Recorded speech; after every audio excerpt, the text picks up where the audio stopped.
right, Lupe 46, how's it going? Oh man, it's a beautiful day today. A beautiful day today. It's a beautiful day in the neighborhood, bro. Yeah, it is. Well, there's a lot going on. Oh yeah, you already A know. lot going on with you, Mhm. but I would like to just take the time just to get to know you a little bit better. Yeah. I think a lot of people probably know you a little bit about your background, but they probably don't know a lot. So we'll kind of just like get into it and everything. Mhm. And, so where'd you grow up at? Well, I grew up in Compton, bro. I was raised in Compton. My first years was right there. Like, you know, living in Compton at the era that I grew up was really like the trenches every day over there. Even though if you're not from a gang, just living in those areas, you get to see what the street life is just by living in certain houses. As a kid, you just like at first I wouldn't understand. Like when I first moved in, like, oh, why is people always parking here? Like they park and leave, park and leave, park and leave. We moved in front of a dope house. So they were coming and going, all the time. And as a kid, I didn't understand. When the cops would come and raid, and they like, they never got caught. They were the best drug dealers I ever knew, bro. They knew how to hide the shit because they would never open the door. And by the time they opened the door, everything disappeared in the house. They probably you know how they are. They have money. They know how to build trap doors and all kinds of shit, bro. So they were always able to stay one step ahead of the Yes, cops. always. Always. And I would like, and one thing about us, my dad told us never to say anything, like never get involved in none of that. Like if the cops come and ask questions or anything, just don't mind your own business. And that's what my dad taught me, like from a young age, like mind my business, don't get involved in that. So I always carried that from a young kid. To stay in my lane and they stay in their lane and we won't crash, even though we were right in front of it.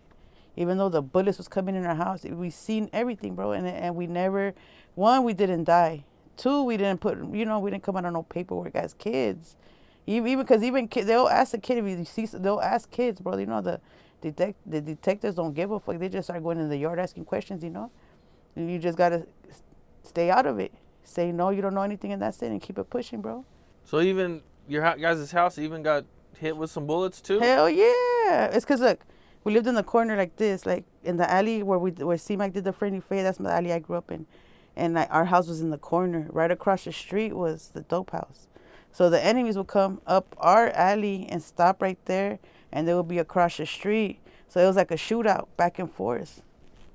In the daytime, we're eating chorizo in the morning. This was in Compton, right? Yeah, we're eating chorizo. We're eating breakfast and shit. Like, oh, we gotta hit the floor. Or my brother be outside. Like, I remember one time my mom was like tripping, and they started shooting in the daytime. It might have been like 2 o'clock or 12. They don't shoot at night. They were shooting in the daytime. And my brother was outside. Like, we used to have this guy. His name was Paul. And he used to bring sodas to our house and put them in our house and use it as like a storage. And then he'll come and pick it up. And my brother was outside helping him with the sodas. And that's when they came in and started shooting, bro. And my brother already knew, like, all right, I got to hit the floor. Like, if you're a kid, that's all we need. Hit the floor, dodge them, And that's why we always stay safe. Like, even in my brother's room, there was like a bullet hole, right? Came in his room right where he used to play the game at. Damn. And thank God we weren't there. He would have been shot up, my little brother. I mean, my brother, he's my big brother, but he would have been shot up as a kid, bro. Like just, like, I don't know if you ever heard a bullet go by your ear. Ever heard a bullet go by your ear? Yeah. So you know how it sounds, right? That whistling sound. So you know what I'm talking about, that whistling sound, So it's like, shoom, they, hit, shoom, they're going to hit somewhere. And you just got to make sure, like, they're not that close. That you just want to hear the whistling sound. You don't want that shit to hit you, you know what I'm saying? If you're in those type of situations, bro. And I started going through that at 8 years old.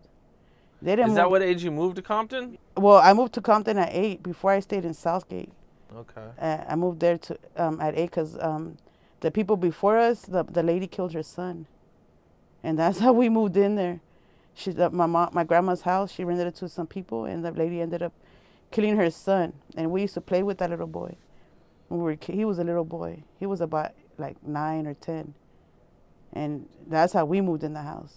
Then we never moved out. And, we moved out till afterwards, but when we got older, But that's how, when I moved in, the first thing I seen was a bullet hole in the window from that little boy. It was still there. Damn. And then, I just felt like his spirit was always there. Because he was a little boy, like, and the mom didn't go to jail or nothing. She just said that she thought it was an intruder, like a black person. Like, how would you think a little boy is robbing your house? Wow. Like, even if we see the shadow, it's not that, how big is that shadow? And so I feel like she got, like, as a kid, I was like, God damn, the mom killed her son. So, like, when we moved in there, that's was already, you already knew what you were getting yourself into. Like, as I see it now as an adult, like, I go back in my life and I see the things that I've lived through, and I'm like, we don't have, at that time, we're not, like, super rich, bro, so we had to move in the house with my grandma. And my dad had 4 kids, you know what I'm saying? So it was good that we moved into the house, but also we moved into, like, the trenches as a kid. So I was always like, I seen that basically listen from 8 to, like, I've been seeing it all my life, basically, almost. Did you ever see anybody get shot in front of your house or in front of the dope house or anything? Yeah. Okay. I seen people get their brains blown out. Damn, right in front of you? Yeah, we were going home one time. It's in front of me, on the side of me. Yeah. All right, and how do you think this affected you growing up? Well, I didn't think I think now that I think about it, that I go through my life, like, it probably did have an effect on me, but I try to, like, as a kid, like, what could you do? I mean, I didn't know what to do. Like, I just, like, once you start seeing the deaths and stuff, like, it kind of becomes like, you at the first one, you'd be like, okay, that's crazy. But then you start, like, to get used to seeing that. Like, as my mind started getting used to seeing all the shit I saw. Was your family involved in gangs at all? Mm-mm. No. Some of my cousins, yeah, but not my immediate family, like my sisters and brothers, no. Okay. My parents used to whoop the fuck. I mean, they were really, my parents were really strict, but I was the only one that was always against the grain from a kid. I always went however I wanted to go. I didn't care about the consequences. I didn't care if I was going to get chewed up by the tiger, none of that stuff. The lion, I went into a lion's cage one time as a kid, as 18, I went into a lion's cage because I always wanted to touch a lion. You went into the lion's cage and touched the lion? Yes, bro. Like, when I went on a jumper, I said part of the story, but I didn't finish it. Like, because the other part is embarrassing, because when I touched the lion, bro, that motherfucker got up. When he got up, I was like, oh, she's going to fucking chew me up. He peed on me. No. I don't know what that, yes. So I'd rather get wet than bit. Okay. I'd rather get sprinkled by the goddamn lion than getting bit by the lion, because he chewed up a couple of people. That same lion, he was on the newspaper. Damn, where was this at? In Ensenada. Oh, okay. So, like, it's like a tourist part, and they have, like, cages, and they had one cage with the lion, then they had the cage with the monkey. But right before I went into the lion's cage, I got slapped by the monkey, bro. And that monkey came out on TV too, because he used to be a drunk. So I think he slapped me when he was drunk, bro. I gave it coconut, and then I gave it coconut with chili powder in it, and then he dropped it, and I seen the face, and I was like, oh shit, smack. Damn. I'd rather get smacked by the monkey than bit by the lion, bro, to be honest with you. Yeah, okay, I can see that. I don't want to be bit by no lion or mauled by a lion either. Nah, but you know what? I always like told myself, like, you can't show no fear no matter where you are. Even if like you're gonna show the lion fear, he's gonna chew you up. Right. The monkey, I couldn't slap him back because the security guard was there. You know what I'm saying? The lion, I know if he would have attacked me, I would have been done in there, because I was inside the cage. But I went in there with no fear and confident in myself that this lion's not gonna chew me up, bro. I swear to God, I never in a million years thought I would pet a lion the way I did. You know what I'm saying? How can you pet a lion? Unless you go to the sanctuaries, whatever, and they don't even let you pet them then. They gotta be the baby ones, Yeah. They let you pet the baby ones only. You know what I'm saying? And it's like, I went in there, and that was 18 years when I turned my dad took me to Ensenada for my 18th birthday. And sometimes you go through things in life to show you, like, the lion's nothing. You know what I'm saying? There's going to be bigger people coming at you, and you always got to be strong and you got to be strong. You can't show no fear no matter who's in front of you. I swear to God, that's why I've been, like, knocked out so many times. Well, not so many times, but I've been knocked out by the biggest guys and stuff, because I don't show no fear. I don't care if you King Kong, bro, let's do this. You know what I'm saying? That's how I feel like God made me go through a lot of struggles because I'm going to go against bigger people as I'm going. You know what I'm saying? As I'm going through life. Like, it's like the shit that I seen is probably nothing compared to what I'm going to go into next. So you have to be mentally strong. You know, they're like, oh, why you always put so many sad posts? It's not that I put sad posts. It's just my life. It sometimes be like fucked up, and I'll put it like I'm doing a little metaphor, and it sounds crazy, but you know, I just read a lot of books. Yeah, okay. You Okay. know? That's what's up. Well, what was high school like for you? I never really liked high school, bro. You know what I'm saying? I didn't really like high school. I didn't like junior high. Nobody really fucked with me like that. I was different always. And you went to what high school did you go to? I went to Southgate High School. I didn't go to Compton because my mom didn't like the schools over there. So she used to drive us every day. You know? Okay. You graduate? Yeah, I graduated. And I went to college. Oh, okay. And I graduated from college. Oh, Yeah. okay. I read a lot of books. I like to, even though, like, I'm a little crazy, I'm also a little smart. You might not see it, it might not show sometimes, but I am a little smart.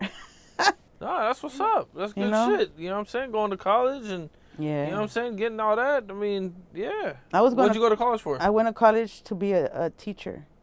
Okay. So I was a preschool teacher. So I got an associate's degree in that. But I should have went into business because I always been like, before I used to always be in businesses, but it was in legal businesses. So I should have went into that. You know what I'm saying? Into business. But I took, because I love kids, bro. So I worked with kids for a long time. I worked with special needs kids, and then I went into the regular kids as a teacher. Okay, okay. Yeah. At what age did you move to South Central, though? 19. 19, okay. Mm-hmm. So you moved to South Central, Mm-hmm. and this is where you move in your neighborhood, Mm-hmm. I take it? Yeah. And you start meeting all your homies and everything? Yeah, my homies. You know what I'm Okay. saying? Chilling with them. They really the ones who like. I went into that game because I went into the street life because I seen it, but I joined a black gang. You know what I'm saying? I feel more comfortable being with them. You know what I'm saying? Because people are like, oh, why are you not with? I don't know. It's just I gravitated towards them. Oh, why are you trying to be black? I'm not being. I'm trying. This is who I am. I'm not being nobody else. This is who I am. I'm Lupe, bro. This is the people I be around with all the time. And of course, we're all gonna act kind of the same, bro. I'm gonna pick up what they be doing, the way they be at. You know, I'm gonna do the same thing they do or try to do it more because I gotta prove myself, because I'm Mexican, bro. So it's like me. I've always been me versus me type shit. So if you know what I mean. No, I hear you. I hear you. Did you feel like... Like, did I feel different? You said you felt more comfortable. You know Yeah. what I'm saying? Did you... At one point, were you ever hanging around, like, a lot of Mexican gangs? Well, I grew up. I grew up with the Mexican gangs. The CG's where I grew up at. Okay. They know me. I know them. And you never wanted to be from there? No, because I don't know. I never wanted to be from their hood, bro. I go to the hood. I was just there. We're family. My cousin. We got. My cousin has kids from their hood, so we're always gonna be intermingling with each other. I just didn't want to be from a Mexican gang. I don't know. I just went into a black gang, bro.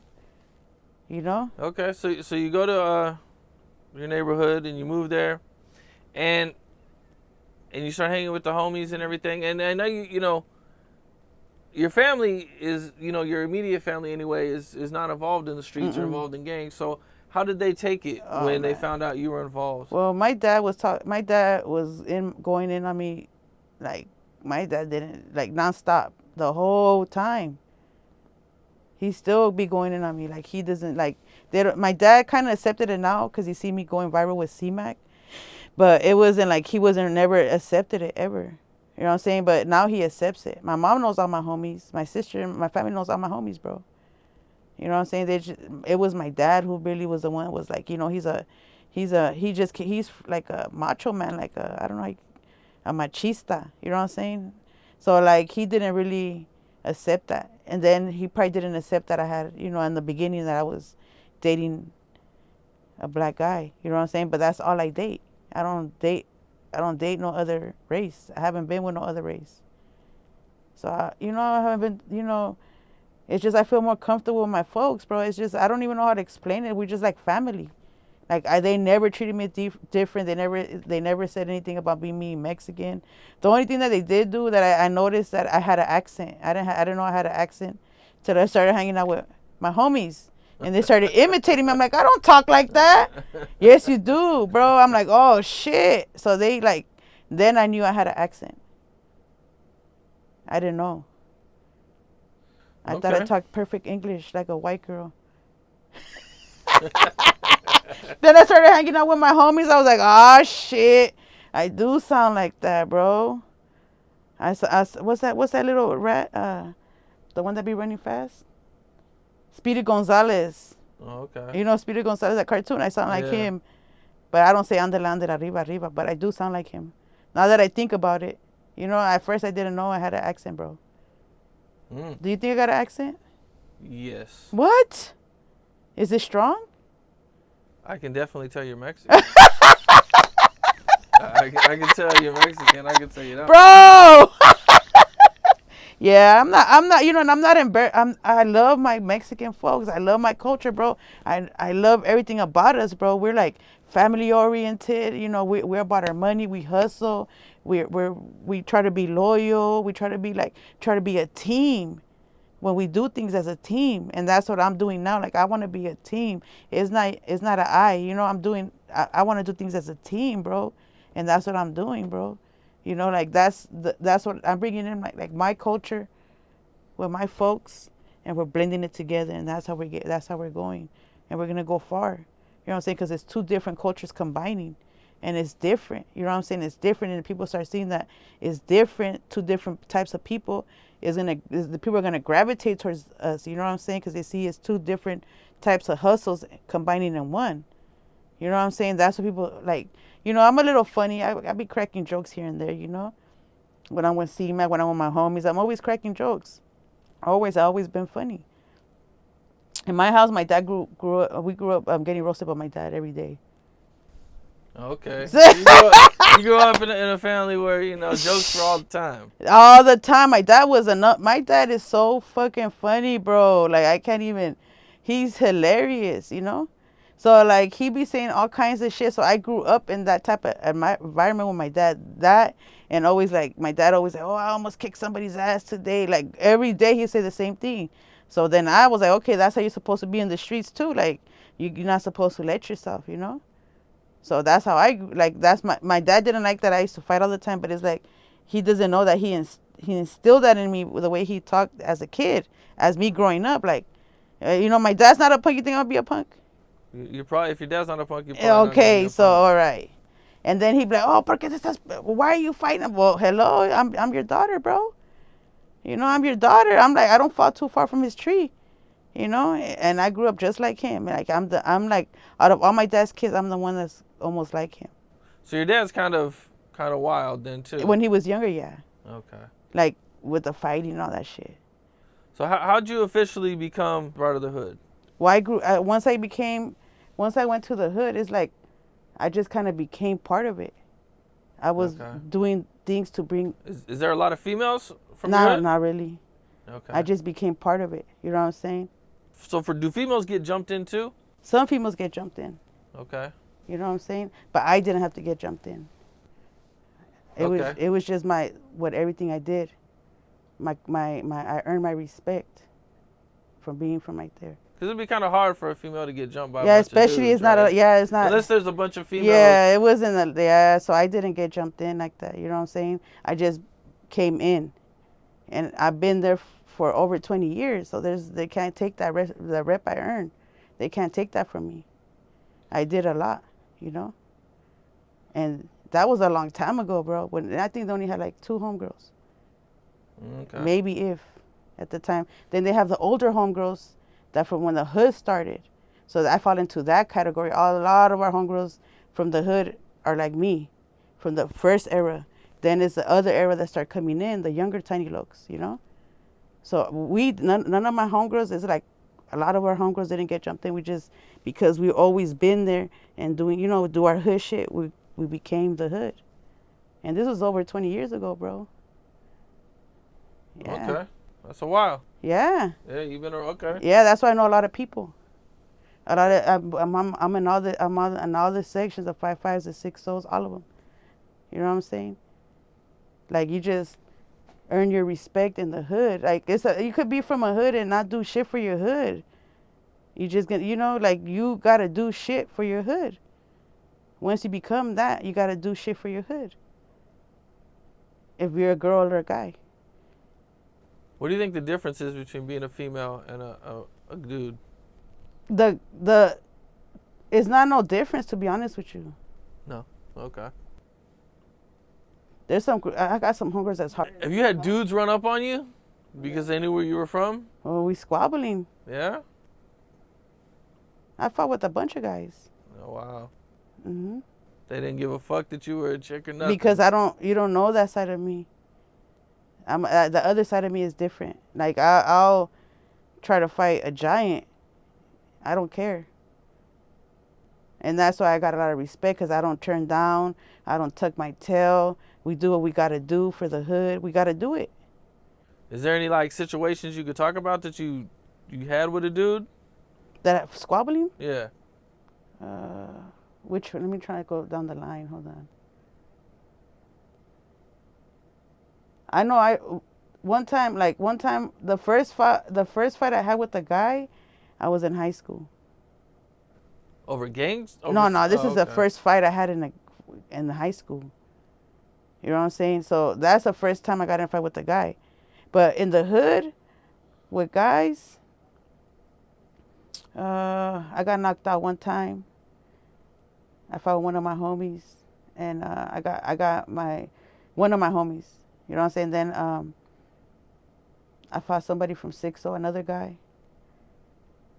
And then I fought with this other guy in the other club, one of the homies' cousin. He didn't know me, so I just punched him in the mouth. But he didn't hit me back. He was the only one that I busted his lip, and he didn't want to come outside the club. I'm trying to think of all the fights I had with guys. I've been jumped too. By dudes? Yeah. Okay. What happened? Well, I was at a party. Okay. And I started getting into it. I was getting into it with one of the girls. Were they ops? Or this is just some random? Yeah, it's a random fight. Mhm. Okay. And like I took off, and then they all like jumped me. Oh shit. Mm-hmm. Dudes. Did you say these were chicks or dudes? So chicks and dudes. Yeah. Oh shit. Didn't give a fuck. No, I've been jumped like 3 times though. Okay. So it's like when it comes down to it, bro, you're gonna fight and live with the next day, or that's the only thing why I stopped try to calm down now, because I am a grandma. And then thank God I have never been like shot or stabbed. I only been maced, but I never been shot or stabbed. You know what I'm saying?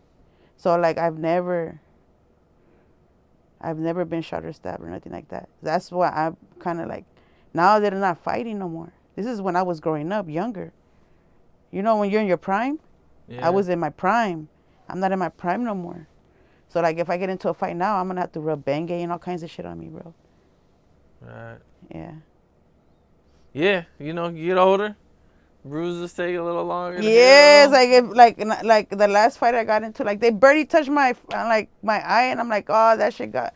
I'm like, God damn, and like, son, I don't like getting punched in the face because I bruise easily. You know what I'm saying? So like now when I fight, I do more. I just don't swing. I just I swing, then I block, swing, then I block now, because I be trying to cover my face, I ain't trying to get all knocked up like that, bro. Yeah, I hear you. Because I'm Mexican, so you're going to see it more. Yeah. Yeah. So I try to block now. I try to block. Before you was just all out, just going wild. Yeah. Yeah, now I don't. And now I try to block my face now, because I also have a job. So sometimes I gotta protect my face, because when I go to work, they don't know that side of me.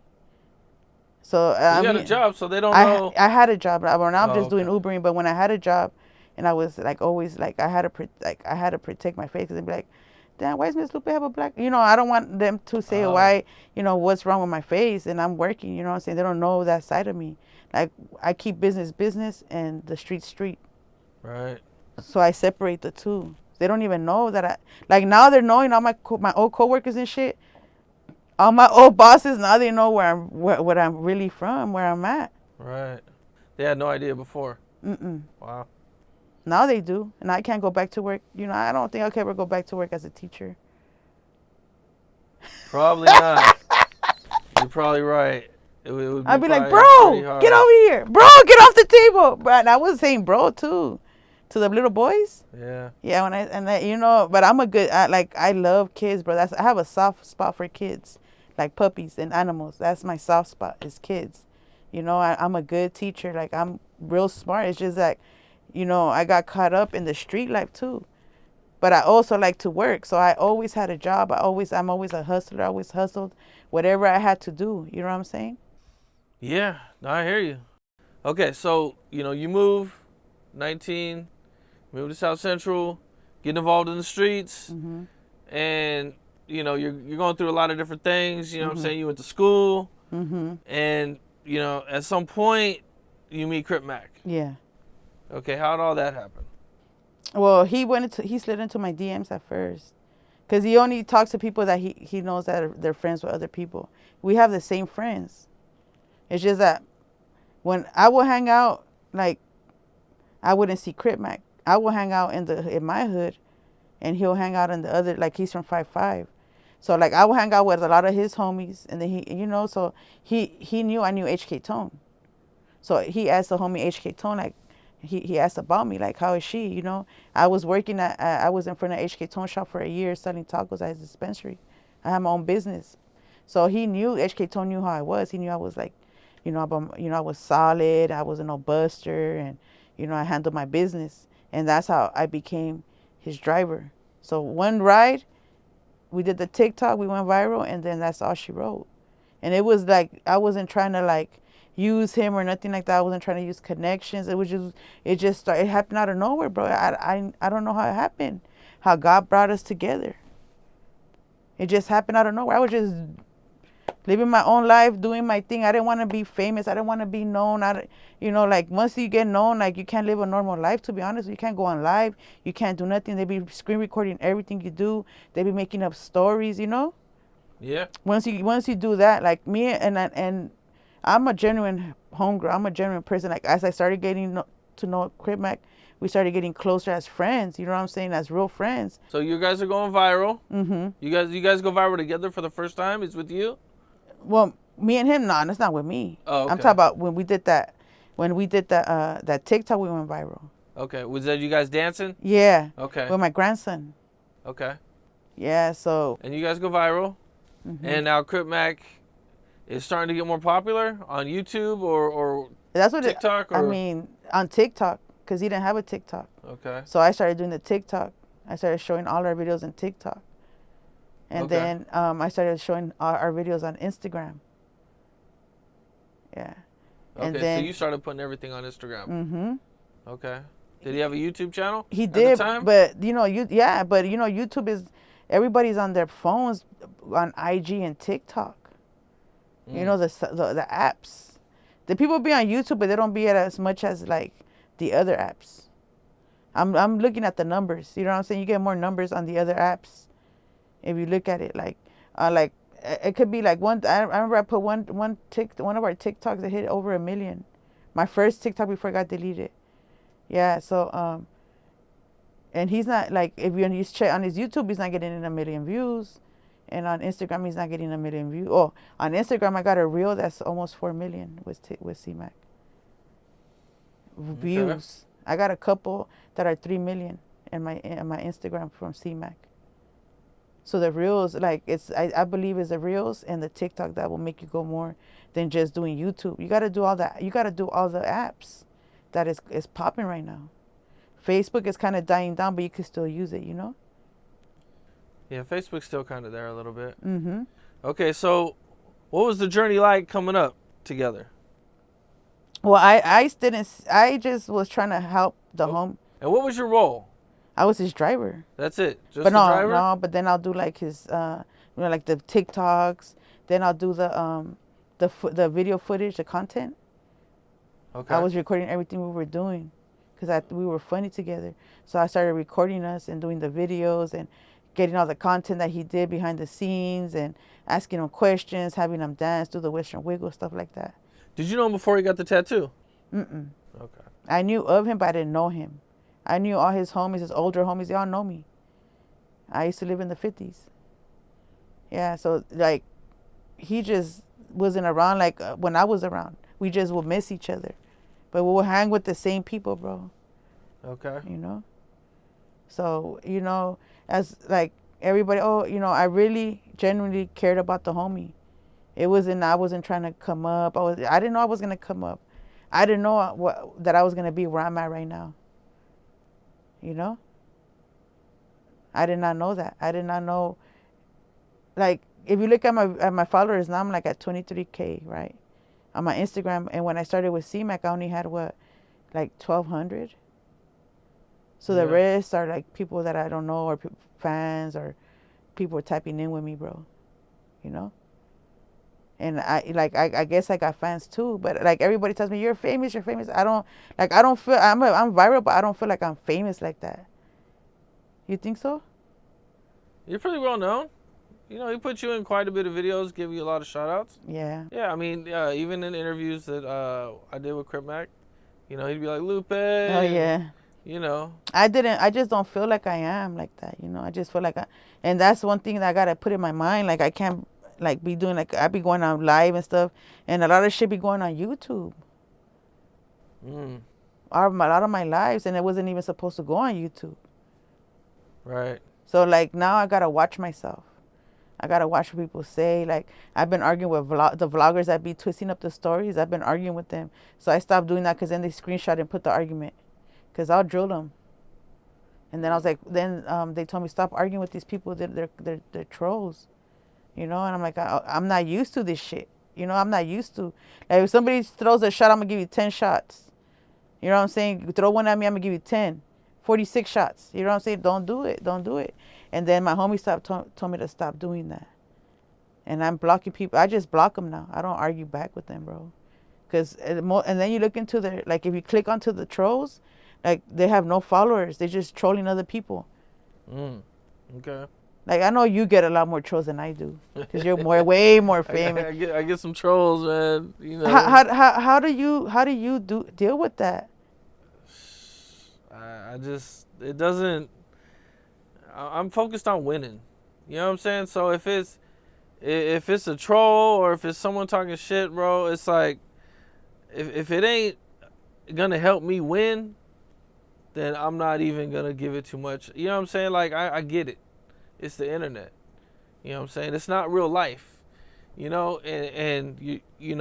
I think people make the mistake of treating the internet like it's real life. Like, in real life, if somebody says these things to you, you're probably gonna punch them in the mouth. Yeah. You know what I'm saying? And they probably wouldn't say those things to you. You know what I'm saying? Because it would be on. But on the internet, you know what I'm saying? Like, there's nothing you can do. Yeah. You know what I'm saying? They're just gonna talk. So for me, like I said, I'm not really. I try not to pay too much attention to it. You still see it and you do pay attention to it a little bit. But like I said, I just try to put my focus on what's gonna help me win. Yeah. And kind of just keep it like that. That's what I'm like. That's what I started putting in my mind. Like, I don't even care no more. Like, I stopped. Like, okay, I'm just gonna delete it and unblock. Because they're gonna keep coming after me. And for me not to like to feel better, I just like delete and block. I just don't got time, I got time to delete it, but I don't got time to go back. Because then we're going to be arguing all day, because they're going to come back with some more negative shit, and then I'm going to get flagged, and then I can't go on. Like right now, I'm in live jail. I can't go to live. I don't know how long that's going to be. That's another thing. With Instagram, it's like you can't really talk shit because you'll get your shit canceled. Yeah. So on Instagram, if someone talks shit to me, I don't respond. Because if I talk shit and they fucking report it, boom. Yeah. You know what I'm saying? So when it comes to like Instagram and shit, like I'm not falling into that. You know what I'm saying? Like I'm not gonna do that. Right. But yeah, I see a lot of people get their accounts deleted, and I'm assuming that's probably why. Yeah. You know. And now I'm like, fuck, I keep getting, like, before I didn't have no problems. And now I'm like, damn, I can't do this. They're reporting my posts. Some people are reporting, like, they'll report a post of me and my, like, when I put the thing on my whole team. And they reported it, bro. Damn. Yeah, so I'm like, okay, I can't, and it's probably somebody I know, you know what I'm saying? So I just like, you know what, I just got to keep going forward and not let these customers, like, fuck with me like that, bro. You know what I'm saying? I just got to, like you said, you got to keep, look at the bigger picture. Yeah. No, that's what you know? got to do, man. You just got to stay focused. You got to stay yeah. focused on what's going to help you win and let them do whatever they're going to do, man. That's what they're going to do, you know? Yeah. Now you and Crip Mac are working together all the time, Mm-hmm. you know, so what's a typical day like with you guys? Well, he will, like, you know, every day is different. But, like a typical day, he'll call me early in the morning, like at 8 o'clock. He moved it up to 8. It used to be at 6. So he'd call me at 8, and then he'll tell me what, you know, what he got planned for the day. And, you know, and then, you know, then I know what time I need to go over there and pick him up. I think I've heard you say before you guys used to be hustling all day. All day, yeah. So it's from the morning. So he'll call me early, and we'll go, like, if he has like an interview or he has to go like do, like, he was doing a lot of skits, he was doing a lot of things, you know. So I'll pick him up. We'll do something in the morning. Then we'll probably have to go shopping. He needs to get something. Then I take him back home. Then he has to go back. Then he has to go to the studio, stuff like that. Okay. And then I have to, like, you know, I still work on my phone for him. You know what I'm saying? So they know that me and him at the time we're connected. So, like, I will get a lot of inboxes. Oh, how much for, like, for promo or features or, you know, interviews and stuff like that. And then I'll be back and forth with them on my phone. Well, you know, it was an all-day operation. So you were kind of doing the manager thing. Well, I don't want to call it that, but I mean, I don't know what you call. If you was arranging everything. Yeah, well, yeah. You know, and having the conversations, that was pretty much a manager role. Oh. Okay. Well, I was a driver though. Okay, but you were doing other things yeah, too. But yeah, right? I was doing other things. Okay. I was promoting him, making him more known. You know what I'm saying? Doing art videos, doing stuff with me. Like when we go to Denny's, like let's go. You know, I was recording our Denny's interviews and all that stuff. Like going back and forth. They went viral too. Denny's? Yeah, the Denny's. Okay. With my grandson. Yeah. Yeah. We'll go feed the poor, and I mean we'll go to, like, go feed the homeless and stuff like that, you know. So afterwards he'll always take us to go eat Denny's, me and my grandson, because we would take my grandson with us. It was so cute, bro. My grandson's the cutest boy in the world. So, you know, and him and C-Mac, my grandson gravitated to C-Mac. He loves C-Mac. He's seen him in YouTube. So, like, you know, going to Denny's, you know, doing his promotion. I was doing a lot, bro. I did a lot. Yeah. With C-Mac, yeah. It was just like 7 days a week sometimes. I wouldn't get no days off. Grinding every day with him because I knew he was going. He was going somewhere. I knew it from when I first seen him. When I first started getting in the car, I'm like, oh, he's gonna go somewhere. And I mean it not like, oh, he's gonna go somewhere. I'm gonna follow him up. No, it wasn't about me. It was about him. So if he shines, I'm gonna shine too, right? And that's what the whole idea was about. We're a team. I want to see him shine, and if he shines, I'm gonna shine too. So right now we're both shining because he's shining, and I was right there while he was going up and shining. So that's why I got the light too. You know, people are calling me every day, can you be my manager? Can you be my manager? You know, and I can't be everybody's manager, bro. Right. You know, I'm only one person, and I'm like, how do you guys want me to manage? If I'm learning how to manage now, I don't know how to manage. I'm learning, and I got my 4 artists that I'm working on with them, and then I can't add more stuff to my plate as it is. I gotta grow myself as a person and grow my team to be able to manage more people. You know? Yeah. I mean, how could I? It's like I can't have like a whole class full of students. You know what I'm saying? Like a bunch of students, and I gotta focus on the people I got now, and we got to go up. And once they go up and I see that I got better manager skills, then I'll be able to bring in other people to help me manage a bigger team, you know, more people. But I can't do it right now. You know, I got to work on what I'm working with now. You know, I don't want to put too much on my plate. I'm all over the place, but I'm not at one place. I'm over here, but not focusing on one person, you know? I'm going to be everywhere, you know? So It's a lot of work. A lot of people don't really know the music business. I don't need... It's a rough business, man. It's a You know hard for or a go fact home. it's cutthroat for yourself, you know. It's cutthroat. It's rough. It's a lot of hard work. You know, you're gonna be dealing with a higher amount of snakes than probably any other business, maybe besides politics. You know, the music business, the entertainment business in general. I mean, it's rough. Okay, well, you reached out to me, and you wanted to tell your side of the story of you and Crip Mac's fallout. Yeah. So from your perspective, what happened? I don't know. It's just like one day I woke up and it was a video. Out of nowhere. Out of You had nowhere. no idea. You guys ain't had no issues. No. No nothing. No. So the video came out and then he deleted it. Like maybe an hour later or two, but it was already too late. It got screen recorded. So that's when I started going through hell myself. I never been through, like, then all these bunch of fake stories came out on YouTube. A bunch of fake stories. I'm like, God damn. And even though he had, like, he already had said, you know, like he deleted it, they didn't believe, like, they believed everything he said on that video. Okay, so in this video, he accused you of using him and only hanging around him to get famous. And I think he said you were leaving him out of stuff and, you know, using all his contacts. Well, you're one of them, so watch out for the next video, bro. You know? We're gonna, you know, it's just like.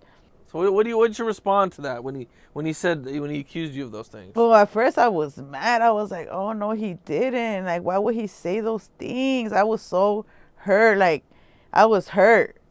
Like, I couldn't believe it. I felt like he just got a gun and shot me in the head and the heart.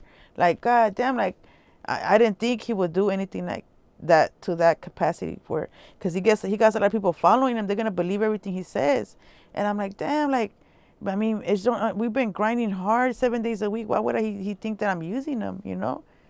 And I didn't really respond to that first video, but I did a live with one of my homies, and that's when, I think you posted some stuff on Instagram. oh, the first one or the second one? The first one and the second one, I think. Oh, I did subliminals. You did, huh? right? Yeah, I probably did do some subliminals. Okay. You know, and I blocked him, but I know he could still see it, you know. So you immediately just block him? You don't try to get on the phone with him and figure out what's going on? I would know, because I was so mad. I just couldn't believe it. I just felt like he like, just like basically dogged me, bro. You know?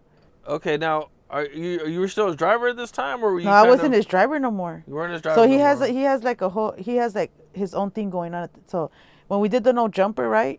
Okay. He didn't have no management team yet. So like we were like kind of started separating a little bit. So like once we did the no jumper, he like got a new team. You know, he got a new team, and Is that when the WAC 100 stuff happened? the right? When he got into it with WAC? That was before that. Before no jumper, right before no jumper, right? Before we were arguing, all three of us were arguing with him. Okay. Me, him, and Slim. Me, him, and ODM. ODM. When he got out of jail. Yeah. Okay. So we started arguing with him, and I was, you know, defending basically my homie. Right. You know, I was defending him. So like, you know, when you're my team and we're a team, I'm gonna go with you all the way, bro, all the way. No matter if I'm gonna get chipped or not, we're all going. You know, we're all gonna go down. Hey, that's how I am. Like, I don't really care about the consequences. I'm gonna defend my homie, no matter what. At the end of the day, we're neighborhood, bro. You know? Okay, so he makes this video about you, accusing you of a bunch of stuff. He deletes it an hour later, and I believe, you know, you said you put some stuff on Instagram. You deleted it also. And I went back on there. And then you went back on there, and you went live and kind of started telling your side of the story, or trying to figure out what was going on. Okay, and I think I seen him an apology video. Yeah, he did an apology. And he said it had something to do with China Mac inviting you for breakfast so or something? So China Mac invited me to. So China Mac was in town, you know. So China Mac was like, do you want to go eat? He's like, he called me. He's like, what you doing? I'm like, He's like, yo, you know, he's like, what you doing? I'm like, shit, I'm about to go buy me a car. And he's like, what are you, he's like, you don't want to go, are you busy now? I'm like, shit, well, you know, I was going to go buy it. You know, it's an all day fucking process with the fucking car. Yeah. So I'm like, I'm going to go get a, he's like, well, let's go eat breakfast. I was like, fuck it. I go, let's go to Denny's. You know, that's the closest thing to me. So we went to Denny's and I did a little 2-minute video with him. That's it. You know? Okay. That's it. Me and China Mac, we were going to do some content with my team. But after that, I seen that video, we didn't do it. Because I didn't want to make it worse or seem like think that I'm really using them. What's the timeline on the China Mac video? So the China Mac video was on Saturday. And I believe, was it like 2 days later he did the video? 2 days later. So did this China Mac thing have anything to do with it? Or? Yeah, it kind of did. It added one, because I was like, at the time I didn't have a car. My car broke down. So I had to buy a new car. So It was 2 days. And China Mac invited me to eat. And then I think it had to be the next day after I did the video that he did that video. Okay. But I had a feeling, because when I posted the video, he started texting me like, what are you doing with China Mac? And I'm like, well, he invited me out. Like, we just went out to eat. But I never said he invited me or nothing. He didn't know. He thought that I called China Mac and like, let's go out to eat and let's do this little video. And it wasn't even like that. So he was tripping on you because you were hanging out with China Mac, basically. Why would he be mad about that? I don't know. Maybe because he thought I was stealing his connects, like what he said in the video. I mean, I don't know how to put it. I'm thinking that, I don't know, because then after he did the apology video, he did another video. I mean, is that something, you know, Crip Mac would be mad about? You hooking up or not hooking up? Well, not. When I say hooking up, I don't mean. Yeah, like, yeah, you know what I'm saying? Like, he knows I'm not having sex. You know, hanging out with. Is that something he'd be? Why? I don't really see. I'm just not connecting what the problem would be with you. Even if you did call China Mac to do some content, I'm not seeing what there would be a problem. Well, it was a problem for a lot of people because they were going in my inbox and my Instagram. Oh, you a snake? You stealing his money? This was after he made his right video, after, though, right? yeah. Okay. And then I started getting a lot of backlash from that video, that first one. Right. Oh, I'm a user. I seen in some comments. Yeah. You know. And I'm like, what the fuck is going on? Like, on my side of the end, like a lot of shit started going down, like on my Instagram, people making videos, like making up lies about me and shit. You know what I'm saying? I didn't know how to handle it. That shit had me fucked up in the head. It's my first time around being grilled on the internet. I didn't think I was gonna get grilled like a motherfucking turkey, like it's Thanksgiving, bro. I didn't know it was gonna be Thanksgiving dinner with all the fucking fixings, bro. They had me fucked up. I was like, what am I? I'm like, I have a short temper as it is, and I'm like, oh my god. And I didn't call the homie. I didn't call Crip Mac. I didn't. We haven't even spoke yet. Why not reach out to him and just try to have a conversation with him at that point? I mean, okay, so I didn't reach out to him, right? But I mean, he didn't reach out to you either. No. To be fair. No. But I'm saying, why not? You know what I'm saying? I just feel like after everything, like I love my homie, bro, but I just feel like if I come back soon, and he did, like I told, like he did another video because I didn't reach out to him. So okay, so he makes another video, but he doesn't really say you directly, right? He doesn't say your name. But he kind of hints. Well, you know, it's because it's not neighborhood, bro. It's neighborhood cuz. So he's talking about me. Okay. You just with me being beneficial, not, you know. Right. Yeah. Well, you've kind of said some things about him too on the internet at this point. Oh yeah, I said, what did I say? I said, what did I say, bro? I said, I'm not gonna be your slave. Right. I'm not your bitch. you accused him of trying to make you, or I don't know if you meant like a literal slave, but yeah, just essentially somebody who's just gonna do whatever. Like I'm the errand girl or something. Yeah. I'm not that. Okay. So why'd you feel like that? Because that's how it came down to it. Because I don't have no parts of anything else with him, like besides doing errands. Like, would you rather be an errand boy or you rather be a boss?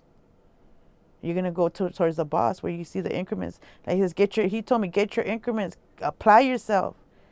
As soon as I started applying my pressure to myself and my team, that's when everything, like I just seen the change in him.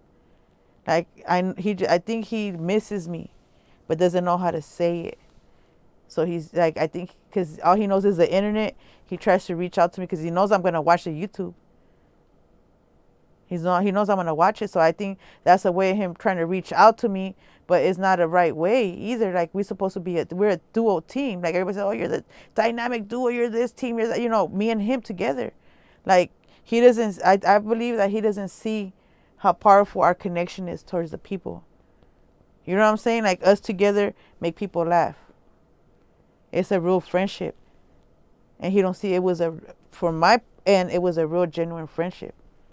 But when I started seeing the videos, like, okay, the first one, okay, I'm going to give him time. I told myself I'm going to give him time. But that time, like, he couldn't wait a week or not. He just, like, did another video because I wasn't coming back, you know. And it's like, I know he misses me, bro, because I've been with him almost a whole year, with him every day. You know what I'm saying? Driving 7 days a week with him. We got kind of like a real friendship, genuine friendship. You know? So it's like, I just don't know. Like, I don't know, bro. He's just, you know, and then the way that people got at me, like the internet, how they got at me, the people I don't know, like, this one guy just kept calling me a bitch. Well, bitch this. And I'm like, oh, hell no. I've been arguing with him. He don't even have a lot of followers. He only has like 80 views. Like, how are you going to get a lot of views calling a female you don't know a bitch over and over? And bitch this is, and then bitch that's why, and it wasn't even true. He did an apology video a week later. Oh, okay, so this wasn't the first time he went off on you. Who? I would Crip Mac, right? Didn't he make a post about you a while back? Another one? Yeah, when he was mad? Yeah, when he was mad at you a while back? Yeah. Okay. I mean, how many videos is he going to put out on me? Okay. So, you know, he puts out another video and, you know, at this point you guys still haven't talked, but you guys got a lot of mutual friends. Are any friends reaching out? Yeah, they're reaching out. They are all reaching out to us, both of us. They're telling us the same thing, squash the beef, squash the beef. And you guys are both just, both just being stubborn at this point. Because that's how we argue. Me and C-Mac, we be going at it. Like, because he knows I'm not. If you're going to go at it with me, we're going to go back and forth. I try not to because I know the homie, bro. I try not to, but sometimes I just can't help it, you know? So, like, that's why I deleted some of the posts, too, because I did go too far also. Like, he, like, hits me below the belt. I'm going to go below the belt, too, with you. And then that's where we're fucking up as a team. Like, you know, it's nobody's, like he says, nobody's bigger than the program. I don't feel like I'm bigger than him. He shouldn't feel like he's bigger than me. We're a team. We're at the end of the day, we're human beings. What if the internet goes off? We're not going to be nothing, right? So that's how you got to see it. You know what I'm saying? We're still going to be walking the same streets, and we're still going to be shaking our homies' hands when the shit turns off. You got to be the same person and act the same. And, like, I feel like it's a tit for tat thing. So if he puts out a video of me, I don't know how to, like at this point, like, I don't want to address it like that, but I don't want, like, they keep saying bad things about me. And I don't know how to fix it. You know? And they don't know the real me. They don't know who I am. They don't know the hard work I put in 7 days a week, almost a whole year gone. And then I'm back to square one, basically. Do you feel like you were doing anything wrong when you linked up with China Mac? Oh, China Mac, no. Because that's my boy. We talk all the time. Like, when C-Mac went to jail, he had hit me up. Because everybody thought he was going to do a lot of time because he got caught with the gun, you know? And I was like, well, he hit me up and he was like, so what are you going to do now? And I'm like, I don't. Well, you need to start your YouTube channel. People want to see that people love you. And I'm like, oh, okay, I'm going to start doing my YouTube channel. And then we started talking, like he was like giving me game, like what to do to continue going forward. Because I was like, fuck, he's in jail. What am I going to do now? Like, that's how I really thought he was going to be in for a minute. And then I'm getting calls, oh, he's going to get live. I'm like, what? So I really thought he was like going to be in for a minute. But he like came out like 2-3 days later, you know. They lifted up the hold. But when he came out of jail, it was like his ODM was taking more. He was doing more stuff where I wasn't really involved. And that's when I started doing my own thing with my artists. Because I was getting pushed to the side, you know. Not by him, it's just like he was doing other things. So it wasn't like I just like, okay, now, now I got to work on myself now, like China Mac said. So I started doing that. And I went from having just C-Mac to having other artists, like 4 at the time. So I'm like trying to work on my own brand. And I don't know if he liked it or not. It was just a sudden move for him, change for him. And I don't think he like accepted it. He didn't think that once he got a new management team, he thought everything was going to be the same between me and him as me being his driver. But it's not the same, bro. I can't be a driver and manage 4 artists. That's the thing. I'm trying to explain to him, like, I need more time for myself. Cause now you're doing your own thing. That's your paper, right? I'm gonna get my own paper. And I always told him, like, even though like you put me where I'm at right now, I'm always gonna be grateful for that. And I told him all the time, like, I'm grateful that you put me where I'm at, in the position that I'm at. Nobody knew who the fuck I was until I started hanging out with Crip Mac. And I don't want him to feel like I used him to get where I'm at, because I didn't know where I was going to get. I didn't know I was going to get to this place. I'm right here with you, Cam. Before I used to be outside in the room waiting. Now I'm right here. And I told Adam 22 the same thing. I'm like, one day I'm going to be in your... And when I felt confident in myself, when I seen that I could do my own moves, that people talked to me that in the business that told me that I have power, then I was like, okay, I'm going to use that power that I have in the music and start working. I didn't even know I had any type of power. I don't even know. I'm just so like, not worried about that. You know what I'm saying? I'm not worrying about it. But now that people are like, you got this, you got to, people are telling me to push forward. Because somebody has to push you forward, bro. Because, you might not be, like, I wasn't confident in myself at the time. I thought I was just a driver, bro. That's all like. But I was doing more than driver stuff, I was doing other things to elevate my homie, bro. So if I could do that for him, I could do that for other artists, bro. That what I learned through growing up with Crip Mac. Look, I don't got a BBL, you know what I'm saying? I don't, I'm not the prettiest thing out there, but look, I'm going viral. It's about your heart. And what people like to see, the real shit about people. The realness in people. And that's am I gonna go down or am I go up? Just gotta keep working. You gotta keep working. You know what I'm saying? I gotta keep going. Who's gonna stop me now but a bullet?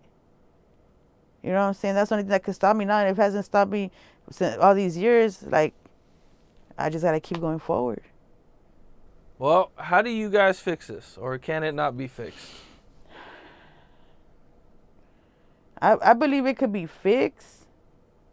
It could be fixed, bro. It's just like, I just want to give him time, like, because I just feel like he doesn't respect me the way he's supposed to respect me.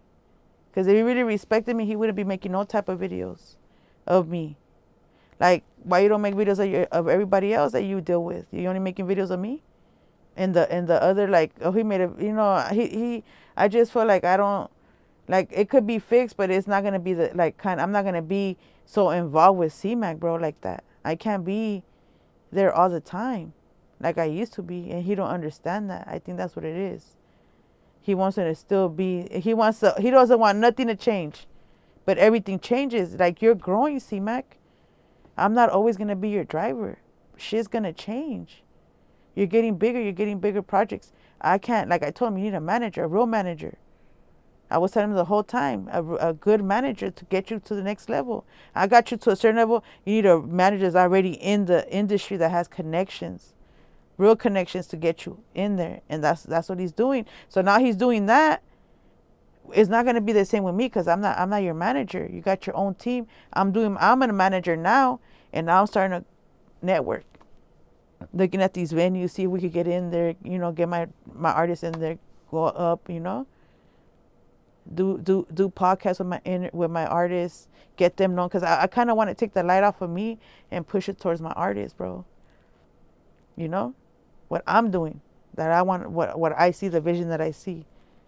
You got to work on it. It's not overnight. It wasn't overnight with C-Mac. It was almost a whole year. And that's it's not an overnight thing. Everybody's not an overnight sensation. Right. You got to work on it. You got to do content. You got to put it out there. You got to hustle every day, like it's a job. But this hustle's more. It's more. You know the grind's bigger, right? You know the grind's harder. What do you mean? The grind's harder for For an like artist or for a manager? for a manager than having a regular job. Yeah, I mean, managing 4 people is a lot. Most managers just have like one main Yeah, artist. 1, 2. That's why I want to get like. You know. I kind of started like. I kind of over. It is a lot. 4 is a lot. So what I'm gonna do is gonna get somebody else to help me manage them. You know what I'm saying? I'm gonna get. I already kind of have somebody that's gonna help me. So, like that, we get the connections going, the calendars going. You know. Start talking to different people. Get these it's just about the content and promoting your artists. Right. You know. So. It's work. Yeah, it's work. Hopefully, I know you can do it. Mm. You just gotta kind of just, get Bob out and there weave. and make it happen. Bob and weave like I'm fighting. You know what I mean? Like I'm dodging bullets. That's how it is. Yeah. Well, Lupe, man, I appreciate you. Oh man, thank you for inviting me, bro. I've been wanting, like I really love you, Cam Capone. I'm not trying to mess with you or nothing. I'm not trying to do an OnlyFans or nothing. Adam 22 don't get any ideas, bro. We're not doing an OnlyFans. But look, I really generally care about you, bro, because I've been here a couple of times with C-Mac, and you always welcome me with open heart, with open arms. I smoked a blunt with your pops, so now we family. You gonna edit that part out or no? No. Okay. Yeah, It's all good. Hey, pops, we need to smoke another one again, bro. You know what I'm saying? Your dad's cool as fuck, bro. And it's like, I feel if I feel welcome somewhere, I just genuinely care about you. Like Adam 22 also makes me feel welcome. So there's certain podcasters that I already know from going with C-Mac. We get a kind of like a friendship, not a friendship, but like a rapport, or of us going back and forth, and it's always good, And I see you're always grinding too, So it's like that's the kind of people I want to be around. People that is working and hustling, and something that I want to do. Because they're like, oh, you should start your own podcast. Well, you never know. I'm just like, I'm gonna do it, but I'm working as I go, So, I might start a podcast probably next week or something. I'm kind of looking for a place, but yeah, I just got to keep going forward, bro. There's nothing else I could do now. I can't turn the light off. Everybody knows who the fuck I am now. Well, not everybody, but most people do. Right. So it's like I know I can't stop it, and I can't turn the hands up back of time. If you know Crip Mac, you know Lupe. Oh yeah. And I love my homie, bro. I care about my homie. Like he don't understand how much I cared about him. I don't think because he's so many people fucked him over. He just doesn't trust no one. And I could be the most trustworthy person, and he's just gonna feel like, because of the, he has a mental problem. So that's another thing why I try not to take it so seriously, but the internet's taking it seriously. You know what I'm saying? They're blowing it out of proportion, making it harder for us to be friends. Mm. You know what I'm saying? I could go over there and fuck with C-Mac again, and then, what, he might wake up one day, have a bad day, and do a video, and then what? Yeah. It's gonna go right back. I'm gonna go right back viral again on some bullshit that's not even good. Like I know you've seen all the posts. I know you were researching it. Every day is something new. It might be another post about me today, something different, Man, people loved your guys' team, the team of you guys. Yeah, my homie has a good heart, bro. That's one thing I give him. Like he is so giving. You know what I'm saying? He's so giving, and I felt like I was there to protect him, and I just did being a good person and giving person, you might get taken advantage of. So that's why I was obligated to make sure they don't do that. But I'm not there no more, I'm not there no more. So now he has to figure it out, Right. And that's another thing. I was there to be his kind of his backbone. Yeah. So now that I'm not there, I think he feels the pressure of me not being there, because he got so used to me being with him every day. But he didn't think of I probably didn't think of how much his life would change if I was out of it. And that's why he's like, oh my God, what am I going to... I mean, I'm thinking, like, I don't know, because he made a cartoon. The love story one. I don't know if you've seen it, but... I don't think I've seen it. Oh my God. We're on a boat, like, we're on Titanic. You know the love story where they're like... The love part where they're like, both, like, she's like that? Yeah. My fat is in the fucking corner right there looking like goddamn Fiona. Oh, wow. I already cussed a goddamn cartoon guy. He owes me a friendly fade. Fat kid, whatever your name is. Stop drawing me like that, bro. I do not look like that, bro. Try to cut down on my face or shit. Like, get the eraser and put it in one line in deeper, bro. Don't have me, you have me like this, bro. I do not look like that motherfucking cartoon. You seen the cartoon?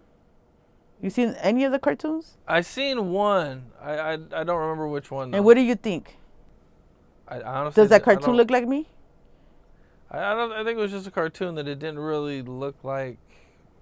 It just resembled people. You know, like you know it's you because it's Crip Mac. Mm-hmm. You know what I mean? But I don't know if they would have known it was you had not been together. Good answer. Because I would have went in and you would have said, yeah, that looks like you. I would have grilled you right now, bro. I would have grilled you. What you mean, bro? No, I was playing.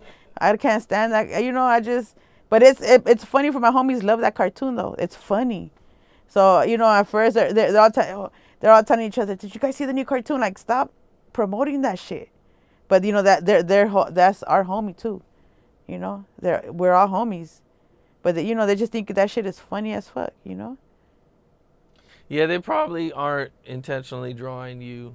I mean, I don't know for sure, man, but, you know, most of the time stuff like that, they're just, I don't know. He's probably just doing his best drawing. Right. You know.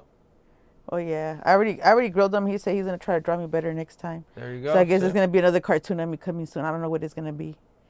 But, you know, I like the one with Coach Warren, you know.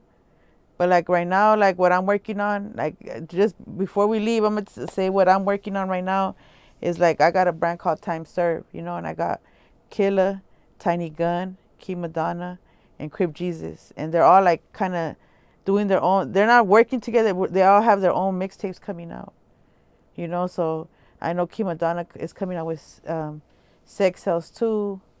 I know Killa's coming out with... True Story, he already came out with that one. Crip Jesus is called The Blue Bible, you know?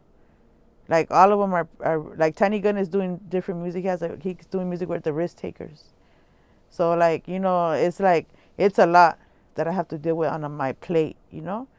So, like, that's what I'm going to keep going forward with my team, you know? And if we, you know, I'm going to try to make sure we don't have fallouts. If we do, it's not going to go on the internet. If we get into it, it never goes on the internet. You know, it's going to be between us, you know. But we don't really be getting into it. But just in case we do, it's not going to go on the internet, bro. We're going to keep the streets in the streets, you know. So. Well, that's what's up, man. Yeah, I look forward to see what you do. Yeah. You know, you got a lot going on, man. That's what's up. You know, I wish you the best. Hopefully, everything works out for you. Yeah, I'm gonna put you one of my songs, bro. I'm gonna need you to give me at least 8 bars. Oh no! Come on, bro. It's been a minute. Man, it's been a minute. Just do at least 4. At least 4 bars, bro. I'll just get some old shit that I wrote back in the day. And spit it on there. When I went, bro, you know, I Googled, you know, was going through your videos. Were you? Yeah. When somebody told me, like, he used to be a rapper. I was like, what? Bro, I started, let me see. Bro, you were really a rapper. Yeah. In a bunch of crowds. I did a lot of shit. I know. Did a lot of shows. Yes, I seen those. And with the shows, you have big ass crowds, bro. Yeah. I did good. That's right. That's what I want to do is like come out in big shows with my group, you know, with my team members or whatever. So, you know, one day I'm gonna be like you, bro. You never know. I definitely think you can do it, Lupe. I think anybody can do it. You know what I'm saying? But you definitely got the drive, the passion, the knowledge now, the experience. Mm-hmm. So I look forward to it.